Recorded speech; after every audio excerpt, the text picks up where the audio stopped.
చేతనరథం వీక్షకులకు స్వాగతం, నమస్కారం. ప్రజాస్వామ్యంలో దాడి అనేది కరెక్ట్ కాదు. అది ఏ పార్టీ చేసినా ప్రజాస్వామ్యంలో ఖండించాల్సిందే. మహా టీవీలో రిలే ఇచ్చారని చెప్పి దర్యాప్తు చేస్తున్న సిట్టు చెప్పిన కొన్ని కథనాలని మహా టీవీలో ప్రసారం చేయడం జరిగింది.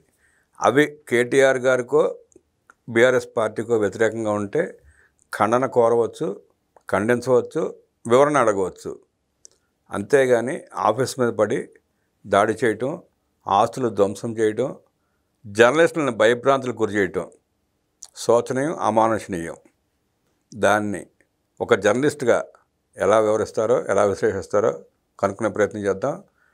విశ్లేషించడానికి మనతో పాటు సీనియర్ జర్నలిస్ట్ దుర్గా కుమార్ గారు ఉన్నారు. వారిని అడిగి మహా న్యూస్ మీద దాడిని ఎలా చూస్తారో అడిగి తెలిసిన ప్రయత్నం చేద్దాం. సార్ నమస్తే.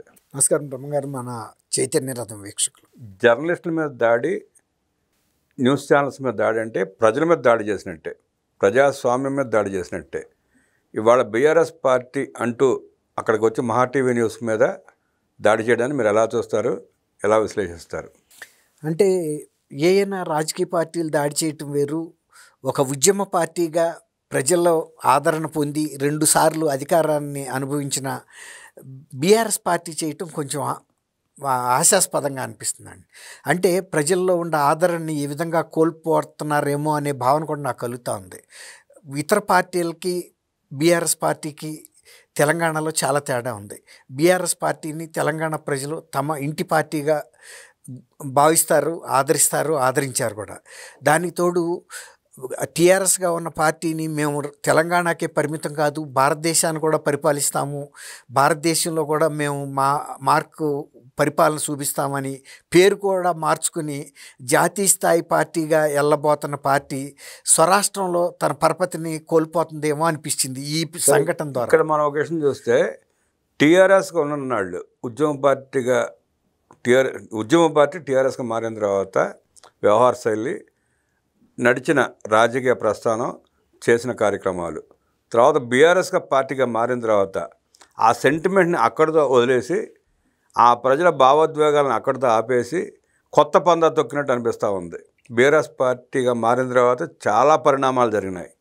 పార్టీ ఓడిపోవడం దగ్గర నుంచి పార్టీ దుందుడుకు చర్యలు చేయటం కూడా బీఆర్ఎస్ పార్టీగా మారిన తర్వాతే ఎక్కువైనట్టున్నాయి. అవును, ఇప్పుడు మీరు అన్నట్టు టీఆర్ఎస్ని అది సొంత పార్టీగా ప్రజలు గుండెల్లో పెట్టుకునే పార్టీ అది కాదు. మేము ఇక్కడికే పరిమితం కాదు, జాతీయ స్థాయికి వెళ్తాం అనుకున్న టైంలో కొంత నిరాదరణకు గురైంది.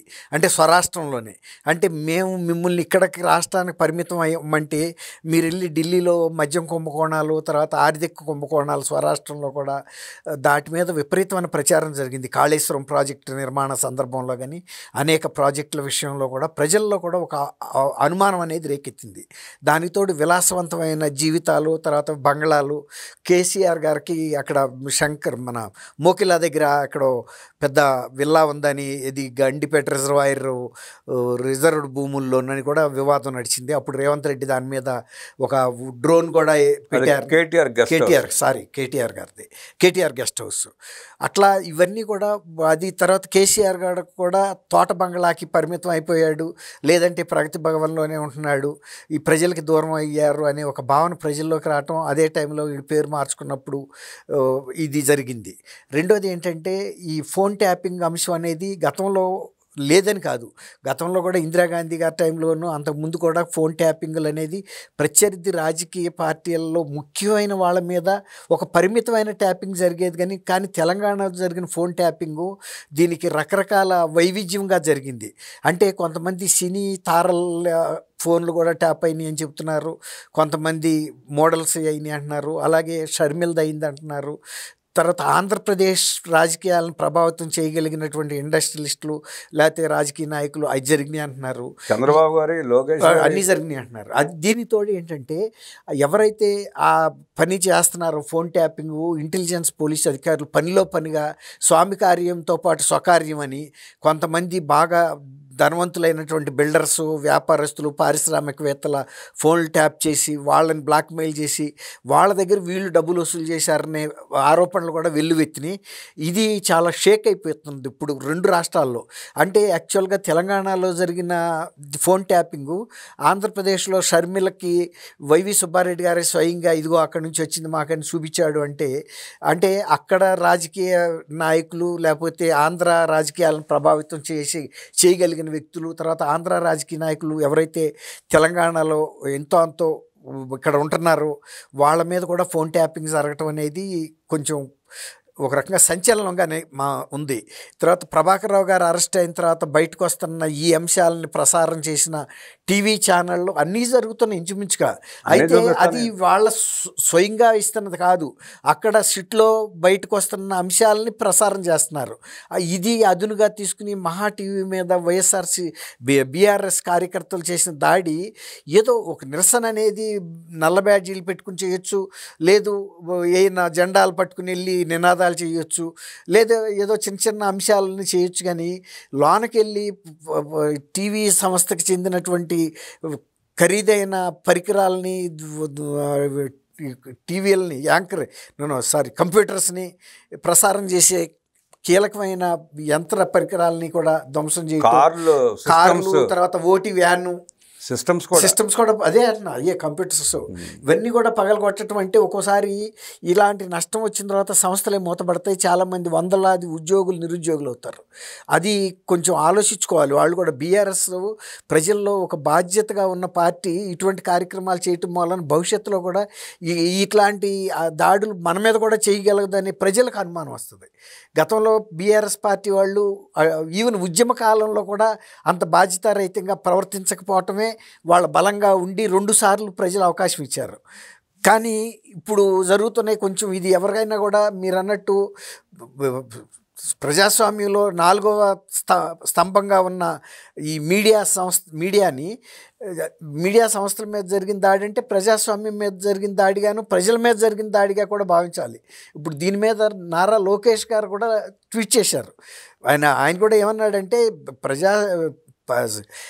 ఈ ఛానల్స్ మీద దాడి లేకపోతే పత్రికా కార్యాలయాల మీద దాడిని ఎవరైనా ఖండించాలి, ఏమైనా అభ్యంతరాలు ఉంటే వాళ్ళు దానికి వివరణ కోరచ్చు, లేకపోతే వాళ్ళ అభిప్రాయాలను కూడా తిప్పి చెప్పొచ్చు, లేదంటే తగిన సంస్థలకి ఫిర్యాదు చేయాలి తప్ప ఇటువంటి భౌతిక దాడులు చేసి ఆస్తులు నష్టపరచడం, సిబ్బందిని భయాందోళనకు గురి చేయటం, వాళ్ళ ఉపాధి మీద దెబ్బ కొట్టడం, ఆ సంస్థలు కోలుకోలేని నష్టాలు చేయటం ఇది కరెక్ట్ కాదు. ప్రజలు కూడా హర్షించరు. దీన్ని తెలంగాణ ప్రభుత్వం కూడా తీవ్రంగా పరిగణించి ఎవరైతే దాడులు చేశారో వాళ్ళ మీద చర్యలు తీసుకోమని అయితే కోరాడు. తప్పులేదు, ఎందుకంటే ఇప్పుడు ఇలాంటి వాటిని కనుక ప్రోత్సహిస్తే ఇది ఇంతటితో ఆగవండి. ఇక ప్రజాస్వామ్యంలో పత్రికలకు లేకపోతే ఛానల్స్ నోరెత్తలేని పరిస్థితి వస్తే ఇంకా ప్రజాస్వామ్యంలో ఇంకా స్వేచ్ఛ ఎక్కడిది? భావ ప్రకటన స్వేచ్ఛ అనేది బంద్ అయిపోయినట్టే కదా. ఇది అందరూ కూడా ఖండిస్తున్నారు. అసలు అందులో బీఆర్ఎస్ పార్టీ వాళ్ళు ఇటు చేస్తారని ఎవరు ఊహించరు కూడా. ఉద్యమం తీవ్రంగా ఉన్నప్పుడు కూడా ఈ రకంగా దాడులు కేసీఆర్ గారు ఎప్పుడు దాడులు ఒప్పుకోలేదు. అదే కేసీఆర్ గారి మాట పదజాలం పరుషంగా ఉంటుంది కానీ అవును ఎప్పుడు దాడులు అయితే ఆయన వ్యూహాత్మకంగానే వ్యవహరించాడు ఉద్యమ టైంలో. ఇప్పుడు జగన్మోహన్ రెడ్డి గారిని అమరావతి రైతుల పట్ల అమానుషంగా వ్యవహరించాడు కానీ బట్ ఆ ఉద్యమ సమయంలో కూడా కేసీఆర్ గారు మీరు అన్నట్టు మాటల పదును ఉండేది కానీ చేతలుగా భౌతిక దాడుల్ని ఎక్కడ కూడా ఆయన ప్రోత్సహించాలి. అలాంటి పిలుపు కనుక రెచ్చగొట్టే విధంగా మొన్న కనుక జగన్మోహన్ రెడ్డి గారు కనుక రఫా ఆడిస్తామనే మాటలు ఆయన మాట్లాడలేదు. రెండోది మా సొంత రాజ్యాంగం అమలు చేస్తాము, మా తెలంగాణ మా ఇష్టం అనే మాట మాట్లాడలేదు. ఇక్కడ ఇతర రాష్ట్రాల వాళ్ళకి కానీ ఎవరికి ఇక్కడ బతకడానికి హక్కు లేదనే మాట మాట్లాడలేదు. ఇప్పుడు అట్లా కనుక మాట్లాడుంటే అనేక రకాలైన దాడులు జరిగేది, దౌర్జన్యకర సంఘటనలు. అది ఇప్పుడు కూడా అవకాశం ఇవ్వాలి ఆయన. ఇప్పుడు కూడా వీళ్ళు కొంచెం సంయమనం పాటించాలి. ఈ విషయంలో వస్తున్న న్యూస్ని అవసరమైతే ఖండించవచ్చు, లేదంటే ప్రెస్ ట్రస్ట్ ఆఫ్ ఇండియాకి, ప్రెస్ కౌన్సిల్కి ఫిర్యాదు చేయొచ్చు, లేదంటే క్రిమినల్ చర్యలు కూడా తీసుకోవచ్చు. ఒకవేళ కనుక వాళ్ళు అసత్య ప్రచారం చేస్తే కేసు కూడా పెట్టచ్చు, తప్పేం లేదు. సివిల్ క్రిమినల్ 2 విధాలుగా తీసుకోవచ్చు, వివరణ కోరచ్చు. అదే అంటున్నా. అంతే తప్ప ఆ విధమైన దాడులు చేసి లేకపోతే ఒక లాంఛనప్రాయంగా నిరసన వ్యక్తం చేయాలి తప్ప ఆస్తులుగా ధ్వంసం చేసి వ్యవస్థలు మూతపడేటట్టుగా చేయటం అనేది కరెక్ట్ కాదండి. ఈ సందర్భంగా సార్ మనం గుర్తు చేసుకుంటే సాక్షి మీద ఈడీ సిబిఐ కేసులు ఉన్నప్పుడు కూడా సాక్షిని మూసేసే పరిస్థితి వచ్చినప్పుడు కోర్టులు కూడా అంగీకరించలే.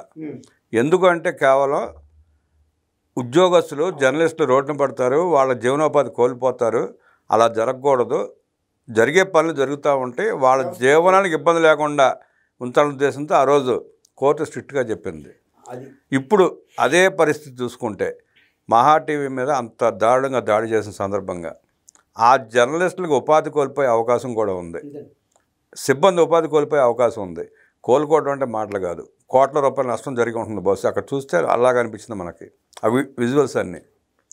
ఈ సందర్భంగా కేటీఆర్ గారు ప్రోత్సహించి చేయించారని చెప్పి మనం అనుకోలేం, కానీ ఒకవేళ ఆయన ప్రోద్బలంతోనే జరుగుంటే మాత్రం తీవ్రంగా ఖండించాల్సిన విషయం అది. ఒకటండి, మీరు అంటే నేను అది ఒప్పుకోను. ఎవరైనా అంత దౌర్జన్యకరమైన దాడి చేసేటప్పుడు పార్టీ నాయకుల ఆశిస్సు లేకపోతే వాళ్ళ అనుమతో లేకుండా చేస్తారని అయితే నేను అనుకోనండి. ఎందుకంటే వాళ్ళ భయం వాళ్ళకు ఉంటుంది. ఎంతో కొంత ఆశీస్సులు పర్వాలేదని ఒక కనుసైకి చేయబట్టి చేస్తారు, కానీ అదర్వైజ్ జరగదండి. మామూలుగా ఏదో పూల కుండీలు పగలగొట్టి వెళ్ళిపోవటం వేరు, ఇవాళ దూసుకెళ్ళిపోయి లోపలికి వెళ్ళి ఇంత దాడి చేయటం ద్వారా ఒక సందేశం ఇవ్వాలనుకుంటున్నారు వాళ్ళు. మా జోలికి వస్తే ఎవడైనా కబడ్దార్ అనే మాటలు మాట్లాడారు అక్కడ. కబడ్దార్ అంటే జాగ్రత్తగా ఉండండి, ఇతరుల మీద కూడా ఇదే జరుగుతుంది, మా పట్ల ఎవడో నోరెత్తడానికి వీలు లేదు అనే ఒక పరోక్ష సందేశం, పరోక్ష బెదిరింపు కూడా పంపించినట్టుగానే దీన్ని భావించాల్సి వస్తుంది. ప్రజల పక్షాన పోరాడే జర్నలిస్టులు కానివ్వండి, పత్రికలు కానీ, సోషల్ మీడియా కానీ, టీవీలు కానీ, ప్రసార మాధ్యమం మీద కానీ దాడి అమానుషనీయం. అలాంటి దాడుల్ని ప్రోత్సహించడం తగదు అంటూ విశ్లేషించిన దుర్గాకుమార్ గారికి ధన్యవాదాలు తెలియజేస్తూ నమస్కారం. నమస్కారం బ్రహ్మంగారు, మన చైతన్య రథం వీక్షకులు.